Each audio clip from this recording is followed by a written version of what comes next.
Good evening, this is the Oscar expert here with Brother Bro. It is time for our final predictions for the Oscar nominations 2020. Well, I don't know if I'm going to say final, Cole, because I'm going to be changing these to the last minute. You've been yelling and screaming for the past couple hours about what to put on this list. That is true. And, we have slightly differing lists here. Let's go through Best Picture. This one's freaking obvious. Right now, my number one is Hollywood. I don't know why. I don't know. I don't take it seriously. Hollywood, 1917, Parasite, Irishman, Joker, Marriage Story, Jojo Rabbit, Little Women, Ford v Ferrari, and I have the two Popes, just in case that's like the weird Philomena nominee that gets in. I have an easier time seeing that than Knives Out getting just a screenplay and a picture nomination. If Absolutely. they like two Popes, they can nominate it for a bunch of awards, and it makes sense. Parasite, Hollywood, and 1917 are duking it out. Irishman's done as a frontrunner because of what happened to it at the Globes. I can't remember the last time when a frontrunner has come out in like September, people are predicting Hollywood to win all the awards, and it's still number one for Best Picture. Usually that doesn't happen. Usually at Dunkirk's, usually at Star is Born's. Well, it dipped for the Irishman for a little bit. Yeah, that's right, but now it's back up at number one. I mean, that usually doesn't happen. The initial reception, somewhat mixed, but now you have people saying it's like one of Tarantino's best, and people seem very united behind it, and it's not going to miss out on any major nominations. I really don't think. Hollywood's been getting everything it's supposed to everywhere. Parasite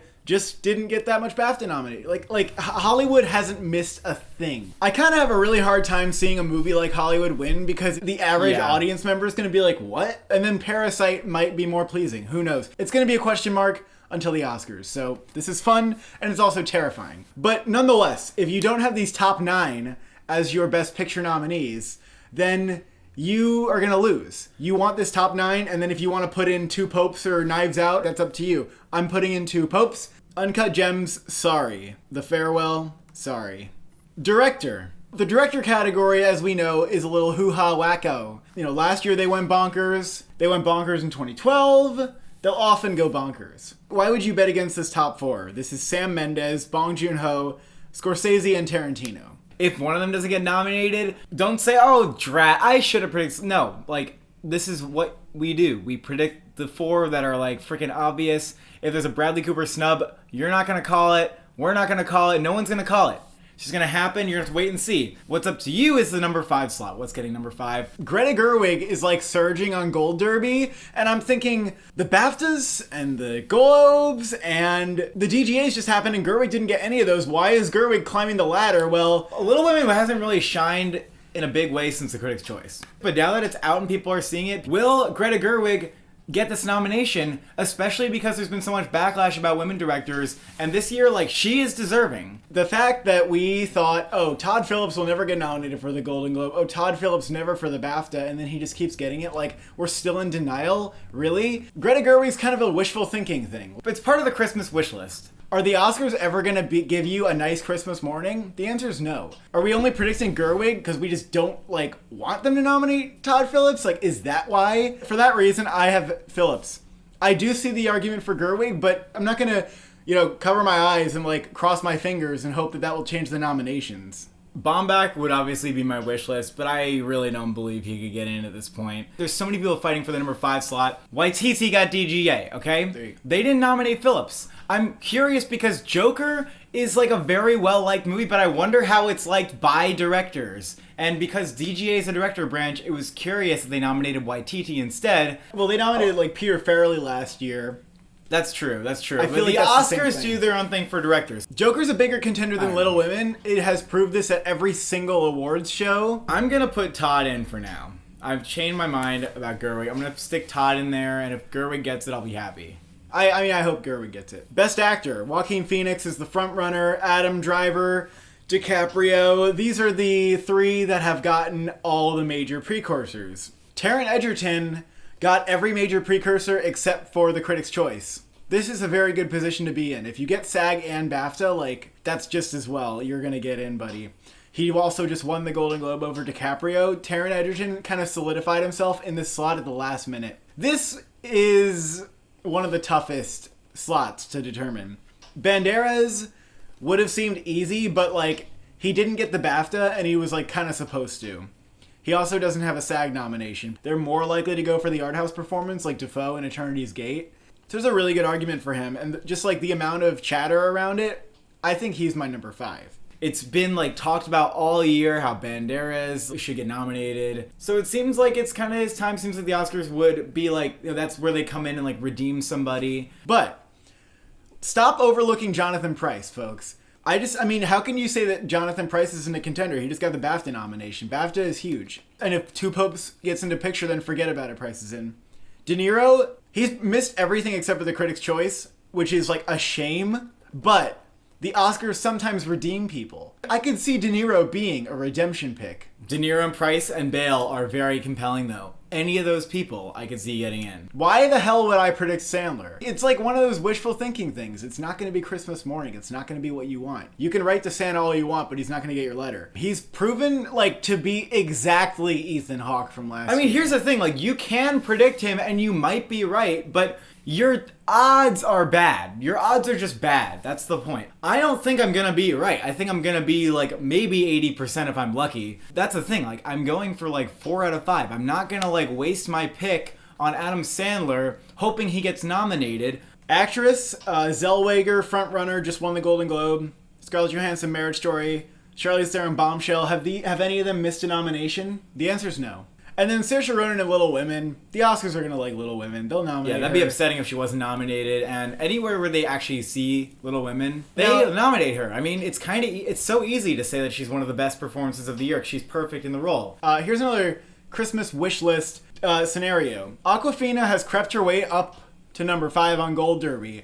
How did she do this despite not getting a lot of nominations? I mean, I guess she won the Golden Globe, but like we knew that was going to happen, so it's not really weird. She wasn't nominated anywhere but the Globes and the Critics' Choice.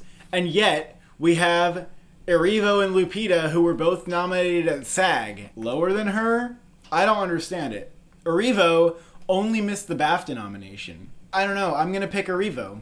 That makes sense to me. She played Harriet Tubman. She transformed into Harriet Tubman. Yeah, I have Erivo just because her track record was really good and I wasn't sure how she would do. Problem is that the movie is considered mediocre. I mean, that is a problem. Like, that is a problem. Are they really going to nominate Lupita for a horror movie? But Lupita has has the freaking SAG.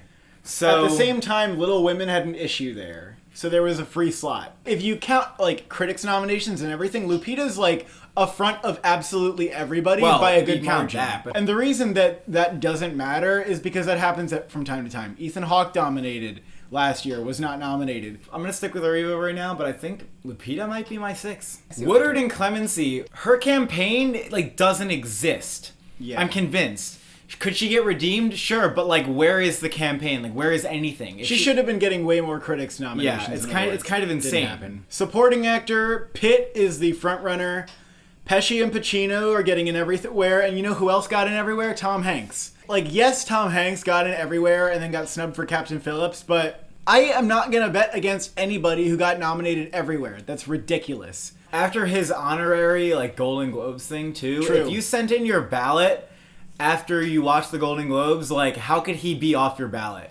We pretty much are battling between Song Kang-ho and Parasite, who, despite getting no major nominations, has crept his way up to number 5. This is kind of a recurring theme on Gold Derby right now. This is people anticipating a Marina de Tavira situation. Yeah, Song Kang-ho could get nominated. I don't think it's impossible. But I have a hard time putting him on because he doesn't get nominated anywhere else. It doesn't make sense to me when people look at only one prior year. Like, oh, this happened like last year, so it's going to happen this year. Like, yeah, I don't that think things doesn't make repeat. sense. I could also see Willem Dafoe from The Lighthouse, like, maybe getting his redemption nomination here if people are like passionate about him as they were with At Eternity's Gate, because he got a Critics' Choice nomination. Well, Jamie Foxx and Just Mercy, technically because he got the SAG, he's possible. They're obviously screening that. I mean, that's it, but I'm going to put Hopkins here. He also has, like, the most nominations out of anybody. When there's a standard 5, like, Hopkins is there, and he really deserves it. Or maybe Tom Hanks gets snubbed, and it's Song Kang-ho and Hopkins.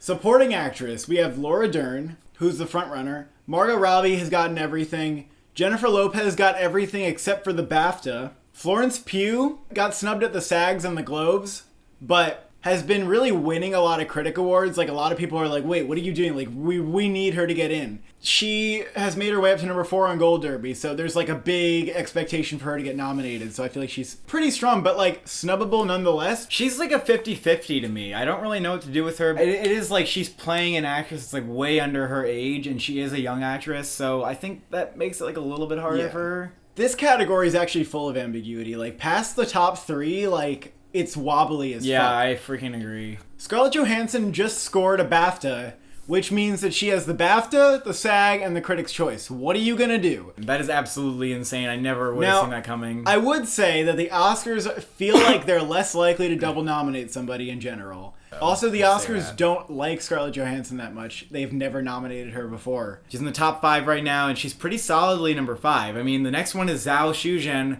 who is on my Christmas wish list. I also feel like the Oscars, like, would redeem her. Yeah, she is the perfect candidate for an Oscar redemption. Just like Laura Dern and Wild, I think. I would be so happy, so fucking happy if she gets nominated. Oh my god. I would also love to see Nicole Kidman get it for Bombshell, because I thought she was at least as good as Margot Robbie. I have her in my top 5. You still have her in your top 5? And I am not going to take her out. There's no way to watch that movie, to me, and not see her as deserving of a nomination. I'm just going to put her on. I don't really care. You know, Brother Bro was right that Nicole Kidman was going to get the SAG, so if he's predicting for the Oscar, I don't know, maybe I'm just going to go all the way for her. The other people in this category, I don't see that likely. I know I might be a fucking idiot, but that includes J-Lo. I feel like because she's in a movie that they're not going to nominate anywhere else, including Screenplay, that she could get snubbed. Dern, Robbie, Kidman, Lopez, Pugh. For original screenplay, I think this is like fairly easy. Parasite, Once Upon a Time in Hollywood, Marriage Story. You may have noticed. Parasite's number 1 for you? Marriage Story's not winning screenplay anymore. Sorry. It's Hollywood or Parasite. My chest hurts. I know. I'm sorry, but if Hollywood wins Best Picture, it goes to Hollywood. If Parasite wins Best Picture, it goes to Parasite. Knives Out is getting in. The Farewell. That is the number 5. I mean, The Farewell has a great screenplay, definitely worthy of being in here, and I hope to see it.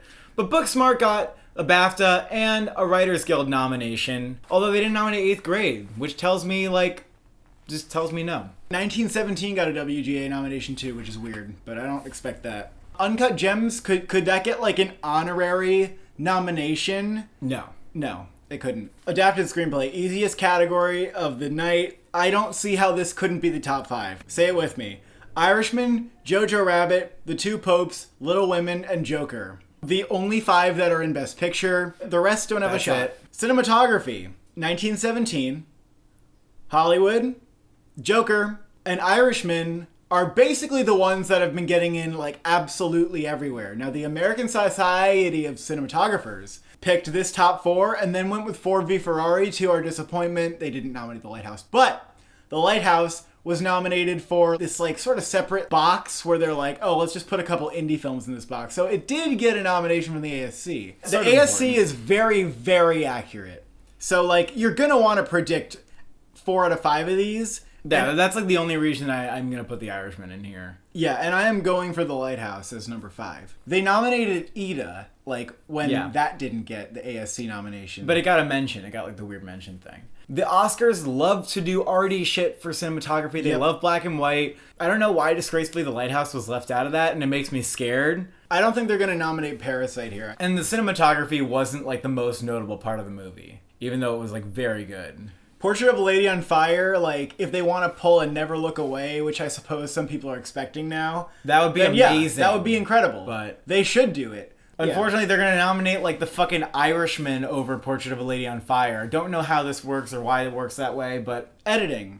I'm having a very, very difficult time with Best Editing. Editing is a fun category this year. And last year, the nominations for that were very fun, because there were a lot of surprises. I'll do this for you, Cole. No, you won't. I will. The Irishman... Ford vs. Ferrari, and Hollywood, how do those not get in? Those are going to get in. Yep. And then we have Jojo Rabbit, Parasite, and Joker. You might be saying, why Jojo Rabbit? The answer is because it got the BAFTA nomination and because the Oscars will nominate shit for editing that doesn't need an editing nomination, like, at all. BlacKkKlansman didn't need an editing nomination. Green Book didn't need one. They snubbed, like, frontrunners to get those movies in there. Jojo Rabbit is also my number 4. And then I know what you're going to say. It's going to be Joker or it's going to be Parasite. It's hard to see either of them not getting nominated.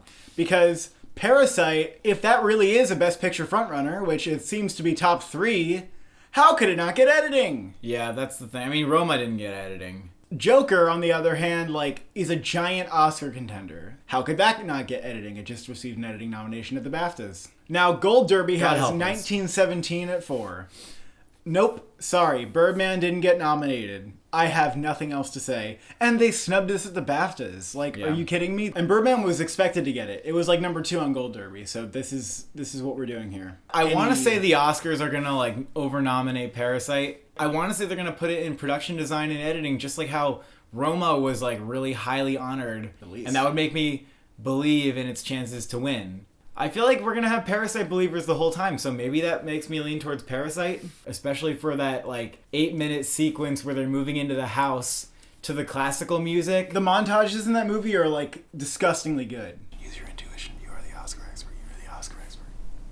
They're not going to nominate Joker. I just tapped into the Oscar morning. And I actually like agree with you. That feels right. They're not going to nominate Joker for editing. So wait. So just to be clear, are film editing nominations now because you tapped into your Oscar expert? If this works, then we'll have to keep it in mind for the future. It's Irishman, Ferrari, Hollywood, Rabbit, Parasite. Yeah. I like how I called it Rabbit. Production design. Hollywood's winning. 1917. Joker's definitely getting nominated.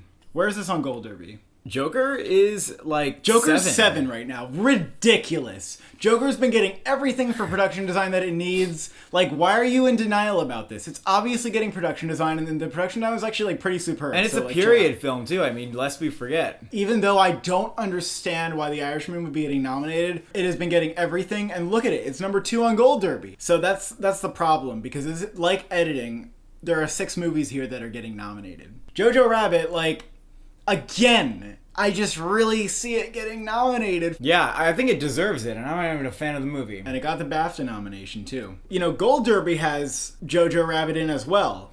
Even though Parasite, you'd think maybe would be, like, a little higher. The Oscars nominating Roma and nominating her kind of tells me that Parasite's, like, up their alley. That they would do that. I mean, the achievement of Parasite is stunning for production design, so I'm really hoping that it gets nominated, especially over The Irishman, which I feel like was just like a bunch of locations. The only thing I'm confident about here is that Little Women won't get a nomination. Yep.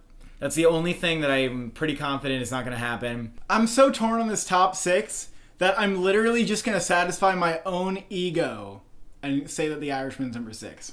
Sure. I do not know how to decide. Should anything disturb this 6? I guess it could be Ford v Ferrari. Costumes, I would say Little Women and Hollywood are like the biggest contenders. Dolomite is very strong. Ruthie Carter won last year for Black Panther, so her name's on the ballot. Rocketman, snub for BAFTA, strangely enough, but still think it'll probably get in. I mean, he's wearing like big wings and like a shiny coat. And then the other one is Irishman, which has been getting a lot of nominations, but it hasn't been like absolutely everywhere. Yeah, I don't believe that. But Sandy Powell has done it, and she did like The Favorite. She's done so many things. She's like the most famous costume designer ever. The costumes are just kind of subtle, like they're more muted. Men in suits. Boring. Downton Abbey, I feel like it would have gotten the BAFTA nomination if it was going to get it here. So no. Joker and Judy could also get into the costumes race, I think, but those would be long shots, and I'm just not going to predict them. Score, 1917 and Joker are the frontrunners here. 1917 is probably going to win. Marriage Story better the fuck get nominated. Little Women has been also getting nominated everywhere, so this top 4 is like obviously extremely solid. Most think that Star Wars will get it because John Williams got it for the previous 2. This is, it's good evidence and everything, but no one likes it. The reputation is shit.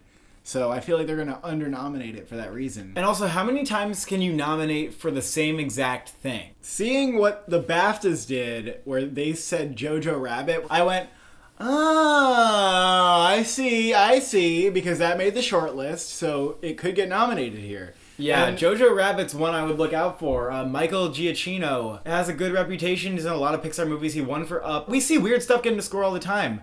Black Klansman, 3 Billboards, like movies like that get nominated for score. It sounds a lot like a Desplat score for a Wes Anderson movie. Exactly. Other than that, Us is a long shot. It's Star Wars or Jojo Rabbit, weirdly enough. Sound editing. 1917, Ford v Ferrari. These are going to be locks across the sound categories. Star Wars, I think we'll get like one sound nomination. And I'm just going to predict that it's this one because in the other one we have Rocket Man, which makes it more competitive. Why do you think it'll only get one? That's what Rogue One got, and that's what the third Hobbit movie got. And also, people have just been loving Hollywood and Joker for sound. Am I wrong? Yeah. I'm going to say Star Wars gets it because I don't think Rocket Man will be here. And then for mixing, I'm going to say Rocket Man gets it.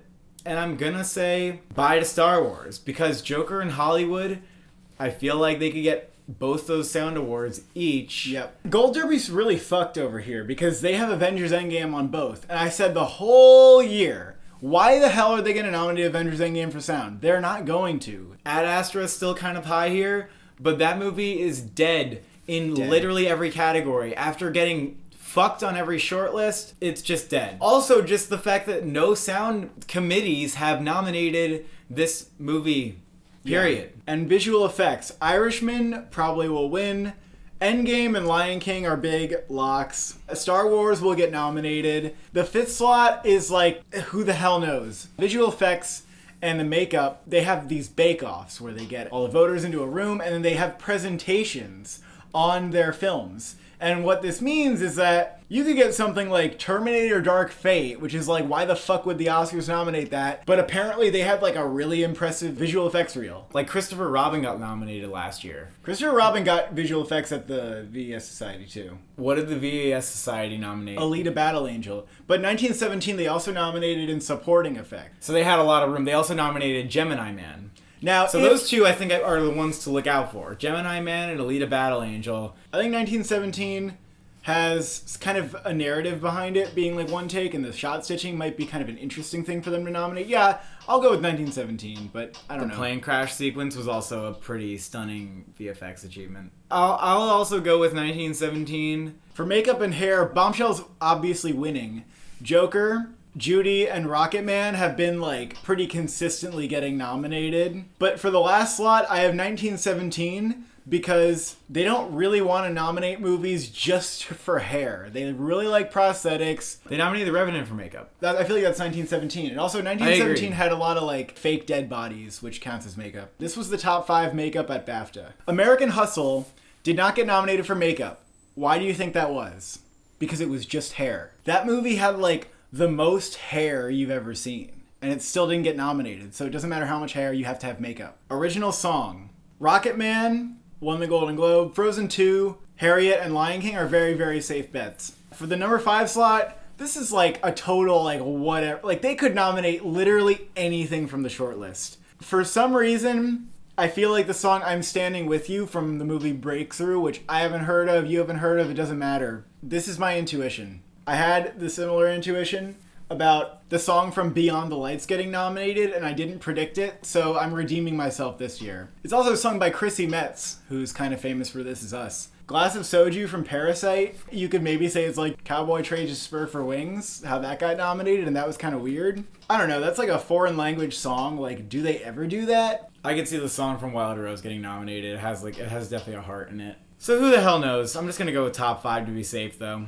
I'm gonna pick the Wild Rose song. I mean, I have to go with my gut on it. Animated feature, Toy Story 4, Missing Link is like now just gonna get nominated because it won the Golden Globe. Frozen 2, I still think I Lost My Body has a really good shot of getting nominated here. Yeah. It seems like it's either that or Klaus that gets nominated because both are Netflix. They're gonna like pick one over the other. And then How to Train Your Dragon 3, Klaus is number 6, and then Abominable's like kind of weird, but they could nominate it. Weathering with You's done. I'm going to say the top 5 here is safe. International feature. There's an obvious top 4 that you should be picking here, and it's Parasite, Pain and Glory, Les Miserables, and Atlantics. The last one's up to you. And Honeyland is a documentary, which makes this kind of a wild card. Like, will they go out of their way to say Honeyland in documentary and feature? Beanpole's like a little more well-known than the competition. I mean, Honeyland's well-known. It's just a documentary. They're going to nominate Honeyland in documentary. I mean, I don't think it's ever happened that a documentary's been nominated for foreign film. It could be anything. For documentary feature, Apollo 11, as we know, they sometimes snub the frontrunners. Not only sometimes, they snubbed Mr. Rogers last year and they snubbed Jane the year before. They also snubbed Life Itself. Apollo 11 is not in a safe position, apparently. American Factory is like gigantic contender and it's on Netflix, so there you go. Honeyland's getting nominated. For Sama looks very likely. And then there's a few good picks here. There's a few possible choices. The Cave, One Child Nation, Maiden, and The Biggest Little Farm seem to have been contending pretty strongly where there are documentary nominations. But I think The Cave's number 5 on Gold Derby, and I have no reason to disagree. Animated short, I did a little research to try to like go off of something that's more than just what Gold Derby's top 5 are, but also sort of stick to that because you don't want to stray too much. These are my short film predictions. I'm not gonna like go over them, no one cares. Thank you for watching. Thank you for subscribing. Stay tuned for our Oscar nomination reactions. As you folks know, it's gonna be insane. What are you going to be upset about on Oscar morning?